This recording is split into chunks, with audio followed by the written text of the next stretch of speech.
100.9 so. Yeah, me just say. Embo to say. Oh, yeah, I mean, the Yo, yeah, then I go and say, I know Pija and the Soka Crama, or Darrow, and him say, Swato, and no Panso, dear, but I know Pija and the Swama. okay, Marty. But Miss Ron, Becca, won't say me tune and yet, perfect. So I'll just blend it with Oh, it. and yes, and yes, Oh, that's fine. good, and yes, ye be so. Edika, yan share a year a day, Sikasam or May Sikasam to ye. Dr. Baumia, Edika, the Nadia Babe 2 ja. The titrupa, which I say, ye benya a year your trade facilitations, a na ye port on one sense or the good form, and rather a year monso, a year mabine, a day, monso modia, ed Babe 2 ja. Ye bisasa, and ranakasa, you may dear Nadian Potte, and an amobessa modern edition Ghana for.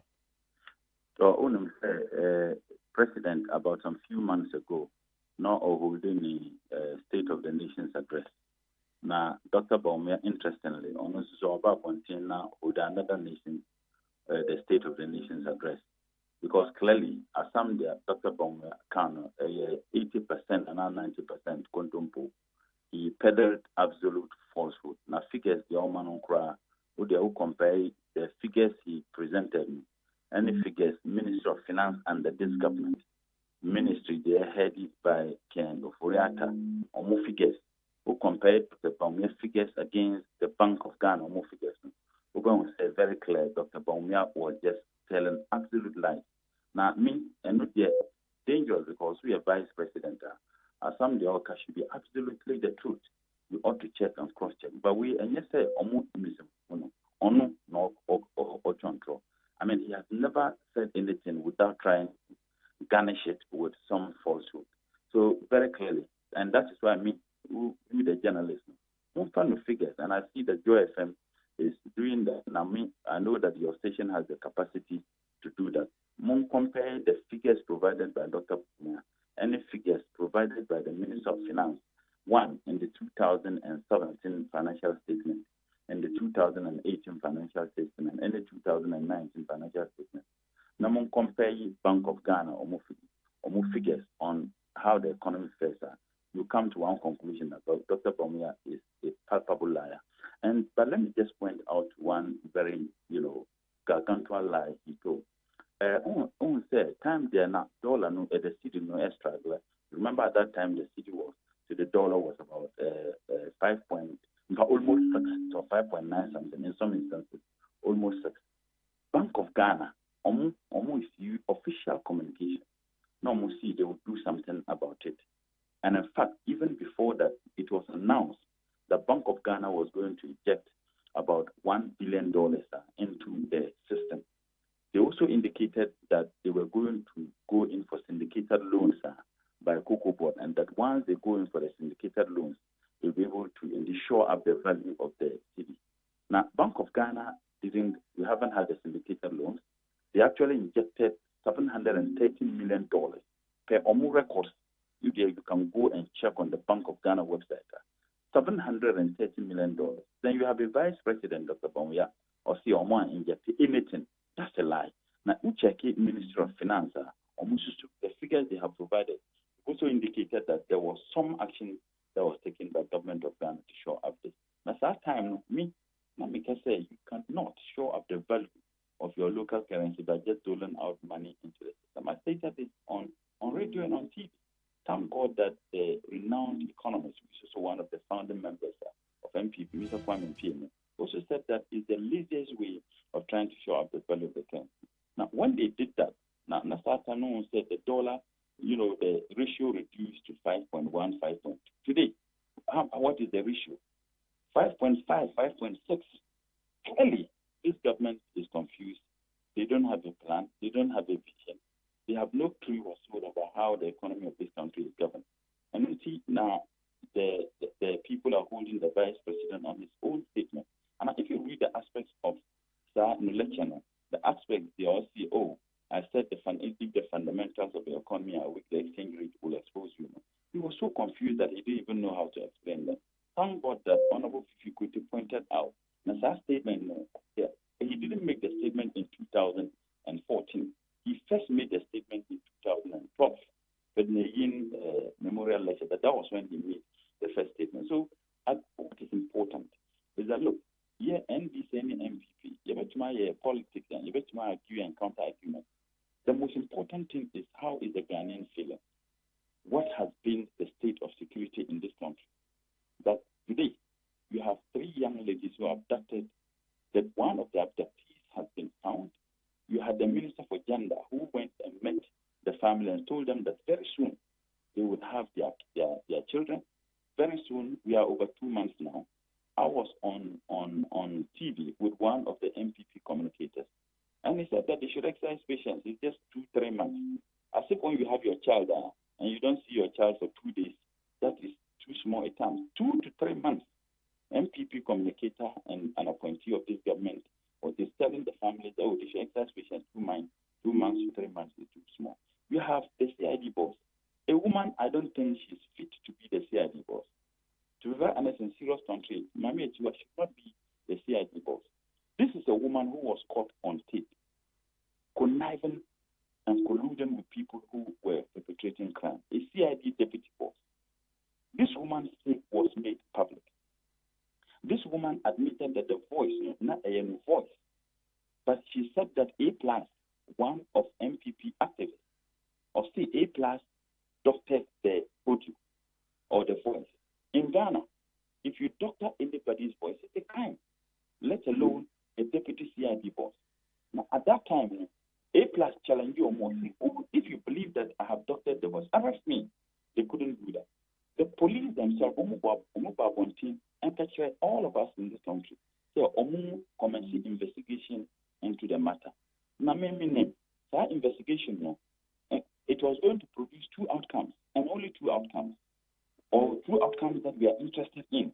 The first outcome, it was going to establish that the voice was doctored, and in which case A+ should not be a free man walking. The second was that it was going to establish that it was not doctored and that it was the true voice of Mami Ejua, and on which reason Mami Ejua should not even be a deputy CID boss, let alone the boss. Mr. President came from nowhere and made the woman the CID boss. Now, you journalists, you try to find out what has happened to that investigation. So that is why I think that that woman is unfit to be the CID boss. Look at the unprofessional manner she conducted herself in the matter of the abduction of the 3 young ladies. And I was flabbergasted that she held a press conference and then stated that they know where the kids, the young girls are, and that very soon they will be reunited with their family. I listened to one of the sisters of the abducted girls, and she said on Joy FM, she said that, look, Mami Ejua spoke with our mother yesterday, and she never indicated to our mother the whereabouts of this, the agonizing situation. Now, why is the woman rushing to hold a press conference? Why? In proper jurisdictions where the quality of a security operatives matter, before you announce such, you would have been presenting to the Ghanaian people the young ladies. So why the rush? Can't that also compromise the investigation? Now, aside that, look at the state of that benchmark tax rebate that they are talking about. It will come to nothingness. Look, the benchmark tax, first and foremost, you have companies, if you like, clearing agencies that used to do the valuation. Now, customs came out with a benchmark, valuation. That benchmark valuation, they determine it. So, who imported car? This is like you imported a car, and a car and a high seas. The Vice President will make an announcement just the day before yesterday, and said the next day, let's say yesterday, the thing was going to be effective. Now, if you bring in your car and it is valued that you are going to pay a duty of 30,000 Ghana cedis, and customs says we are satisfied with that valuation, so 50% rebate, it will apply to it. It will not apply to it. So if you are supposed to pay 20,000 or 30,000 Ghana cedis as import duty, that 30% that is given for imported goods is not going to apply to it. Let's get that very clearly. Now, it is only applicable if you have valued your vehicle or the clearing agency has valued your vehicle to be, let's say, duty is 30,000. And customs says, no, our valuation is that you are going to pay 60,000. That is how we value the car, and therefore your duty is 60,000. So once there is that dispute, that is when the 30%, the 30% will not even be on the total amount of money. It will be on the differentials. It will be on the difference that the valuation you gave and the valuation done by customs. So in this case, if your car was valued at 30,000, the value that you paid duty at 30,000, and customs values it and says you pay 60,000, the 50% is going to be on the difference between the 30,000 and the 50,000, in which case is the 20,000. So you then calculate that 26. And in any case, if customs is satisfied that we don't have any problem, you are not going to enjoy it. What we do know that they are going to force customs to do overvaluation of people's vehicles. Fact that if the proper valuation was supposed to be 30,000, they will do it 60,000. So this is what I call cartoon scenario. But how possible? The best then I possible because they know say wo kwa you can answer we CCVR in Equita wa. Wunim aye sikan kane no na wo so. And onim this time so the ebeba so nti best then na wo mo bed double. Let me make this thing very clear. Okay. The benchmark valuation is not determined by the clearing agency, it's determined by customs. And even the minister, the vice president himself, in his statement of see, ours is 200% more than our neighbors. He himself said it. Read the speech. He himself said it. Who determines that? Is it the clearing agency or the importer? No. It is determined by customs. So you have no control over it. You have no control. And I was shocked that yesterday, the Gov't, my very good friend, the current president of Gov't, was asking NDC not to comment on it. Why is it that anytime MPP is in power, Gov't wants to behave like an MPP wing? He was in this country. He was then the deputy boss at Gov't. When we came out and seized Prohibited textiles to ban them, the MPP, and I can quote Lawyer Kufu, who is a cousin to the president and one of the leading members of the MPP and one of their lawyers, on Door FM said that the seizure of those Prohibited textiles was draconian. My good friend today didn't ask him to shut up, but was it not going to benefit the Gov't members? Was it not going to benefit the MPP? Indeed questioned some of the actions we took, particularly on foreigners selling, engaging in retail market. Why? My friend was there. Gov't, did they tell MPP not to talk about it? Now MPP is questioning a very insignificant and propagandist policy. Then you come out and tell NDC that you shut up. The people will not see them as an offshoot or a wing of the MPP. I was disappointed. He's a fine gentleman. I have dealt with him. And I had open door policies as a deputy minister for trade with him. Now for him to do that for me, it was appallingly bizarre. You do your business good time, but NDC can question any policy of any government. Why is it that the two examples I have given, these were policies that were to benefit Gov't members? MPP did politics with it, the rationale behind it. Why didn't Gov't say that they should shut up? Or NDC is questioning, an insignificant propagandist policy which you send us nowhere, and you are telling NDC that we should shut up. Is that the kind of? And in fact, if you look at even the benchmarking that it was supposed to end in 2017. Why is it that this government has continued with it and said that this one should end about January 2020?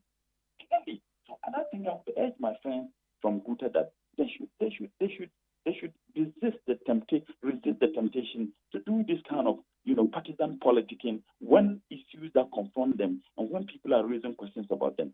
If government even says that they want to do something, until the NDC point out to the fact that this is a deceit, just like they deceived the Oposokan spare parts dealers, it's the same way they are deceiving importers and exporters. Would they have been explaining some of these things to us? And again, they talked about Commander Sugar Factory. I was shocked to listen to the Minister of Trade. And this morning, I just listened on my way on a radio that, they are going to set up a forensic audit into the Commander Sugar Factory. And they think that it was overbloated. I mean, does it even make sense? You are yet to set up a forensic audit to establish. On what basis did you come to that conclusion? And it's so shocking that it has taken them over 2 years to be able to ascertain that. Look, the Commander Sugar Factory went in for the loan facility in 2 tranches. The first one was to build a factory. The second one was to produce the sugarcane in commercial quantity. I listened to so-called economists and experts and MPP, apparatchiks, who have argued that how can you build a factory when you don't have a source of raw materials? And I remind them that this is absolutely illogical. You have a factory which building was going to take 2 to 3 years. What you plant sugar cane, it will take more than 6 months for you to harvest and use and process it for your sugar. Sugar cane is not the sugar, it's the water that is being used to produce the sugar. Now, were they expecting us that we should produce sugar cane 6 months, harvest and put it down? Plant again, harvest and put it down while building the factory? It doesn't make sense. The loan was in two tranches. The first one, which was the $35 million, was to build the factory. We finished, the contractor was supposed to finish the factory in December 2016. He finished the factory 6 months ahead of the scheduled date of completion. When you give a contractor a project to do, then when the contractor finishes his project, he hands over. And in handing over, he has to test run for you to confirm that, yes, what you have built can really produce sugar. That was what we did. Now, we took steps and we started planting. We've gotten land for nurseries. And then we went in for the second aspect of the loan, the $24 million loan from the Indian Exim Bank. In October 2016, Parliament approved it. Find out from this government why they have failed to access the money that was approved already by Parliament. The land we have acquired, the nurseries that we have done. Find out why they have failed to do that. And by the way, the NPP held a press conference when we started this Commander Sugar Factory and said that the people of this country, and said that the Central Region people didn't need it because they felt that they were undeserving of a factory. Mind you, there was already a sugar factory there. Mind you, the people in that area have been producing sugar cane, not today. So the $24 million was supposed to boost and expand their production in something they have been engaged in for decades, if not centuries. And they have been producing sugar cane to supply to the breweries. Now you come today and say, oh, we are going to set up a forensic. Go and find out the factory. It is, you know, when it sounds that it's the case. MPP held a press conference and said that one of the bizarre comments they made on that day was that the factory was positioned closer to the sea and therefore it could get arrested. I mean, these are the so-called doyens of Ghanaians' political and socio-economic, management. This was what they said. So they never indeed hid their displeasure about the people of Central Region having the factory. But Commander Sugar Factory, no test run, no. One more complete. Mutimi test run. No. We did it. Let me tell you. No. The question is, did you complete it? Did you complete the test run? It was completed. Sugar was produced, and I can give you. Captain Smart went there through Addo TV, Joy FM TV. The figures, the videos were there. When he went there, I didn't even know. When he went there, they refused to give him access. He called me, and I said they should give him access. Sugar was produced. Now we have spent money. Look at what this government is doing. They are trying to perpetrate fraud on Ghanaians. They are now saying that they are looking for a strategic investor. This is fraud that Mr. Alan Chimantin and this government is trying. They want to sell the company to their friends. That's what they want to do. Because it is facing technical, financial, and legal challenges. Please, what are the technical challenges? Find out from him. He's super incompetent. Why haven't they accessed the loan that was approved by Parliament? Why haven't they accessed it? Why haven't they? We went in for $35 million, put up a factory. That is Ghana's property. It doesn't belong to President Mahama. Now, after you have been sleeping on the job, you come out and you went to have a charade of a town hall meeting. A town hall meeting that was not open to the general public. You needed to have an invitation before you can gain access to it. You went there, you macro-manage your town hall meeting, and when they ask you, you have nothing to say, then you come out and then you say that, oh, we are looking for a strategic investor to do what? Money that a state went in to borrow, you are now looking for a friend to sell that company to. Is that what they are doing? For 2 years, they should tell us why they haven't accessed that loan, which was approved in October. Why haven't they accessed it? They can do not forensic audit. They would come out to nothing. It's just an attempt to hide their incompetence, their insensitive, and the feel that the people of Central Region do not deserve the factory. That is what they are trying to hide. He's still at the job there. Tell me, look, let me just give a classical example. I remember when I was the Deputy Minister for Trade, and Dr. Bawumia started this politics with the exchange rate, blah, blah, and I pointed out to him, I'm not an economist. I'm a development planner by profession. But I pointed out to him that I was shocked that an economist would do politics with the value of a currency of a country that is hugely import dependent. We were spending $400 to $500 million importing rice each year, as late as 2016. Today, by the government's own figures, we're spending $1.1 billion because all the measures we put in place at the Ministry of Trade to discourage the importation of rice, and in conjunction with Ministry of Agriculture to boost the production of local rice. They've abandoned it because some of these big rice importers finance their campaign. Now, does it make sense? Now, if we're spending $500 million, or let's say $450 million importing rice, now we are spending $1.1 billion. So it means that we are spending $600 million extra each year. Can you imagine $600 million being taken out of this country each year? And you want the value of your currency to be strong? No. No. Comment the sugar factory. It is going to produce sugar at least. Even it wasn't going to take care of all our sugar needs, but it would have done something huge. At that time, we were spending $75 million importing sugar into this country. Today, we're spending over $300 million. President Muhammad gave direct financial assistance to pharmaceutical companies. You can find out because the drugs they were producing had higher quality. The World Health Organization certified that the pharmaceutical companies in this country were competitive globally. Now, President Mahama gave direct financial assistance to them. So even if the Commander Sugar Factory was not going to be enough for domestic use, but at least it could have been used by these pharmaceutical companies. Today, condom supply, this government has abandoned the Nadam, all the pharmaceutical companies, and they have given them contracts to Indian companies. The government who says Ghana beyond it. But the government has denied, say, any Indian company, Nipano or Yen, one nationalize your Ghana. My brother, give me a break. Give me a break. We know, look, let me tell you, a naturalized in Ghana, find out from that company how was it registered. Find out. People will come and then they will say, okay, I'm forming a company. They form a company with some Ghanaians, naturalized. Find out.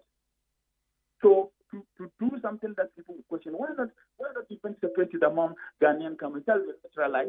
Then Adams does he need to naturalize? NS chemists, do they need to naturalize? Please. And this is the president who is saying Ghana beyond aid. This is a joke. Okay, but maybe some way, sitting now, what Moka said, Dr. Baumia said, Oka said, one more injected Sikabia, no more the market and Akasana are corrected, and the market has corrected itself. Or say, okay, but they were saying what Dr. Gideon Boakwa Babonja Betrum said, period in a more canon. Says Sidi no shall say cry say appreciate no. So period in the crown no more bonte crown because of mobile ye any capital injection into the economy a bit to stabilize the city. So you might be wrong. And who might be wrong? You see, let me tell you, but Doctor, even his presentation, some of the things he stopped at October. Some of them he stopped at August. I mean, this was deceit. So the $730 million that the Bank of Ghana, their own figures know, what did they use that money for? Or more you see, reaching Chenga.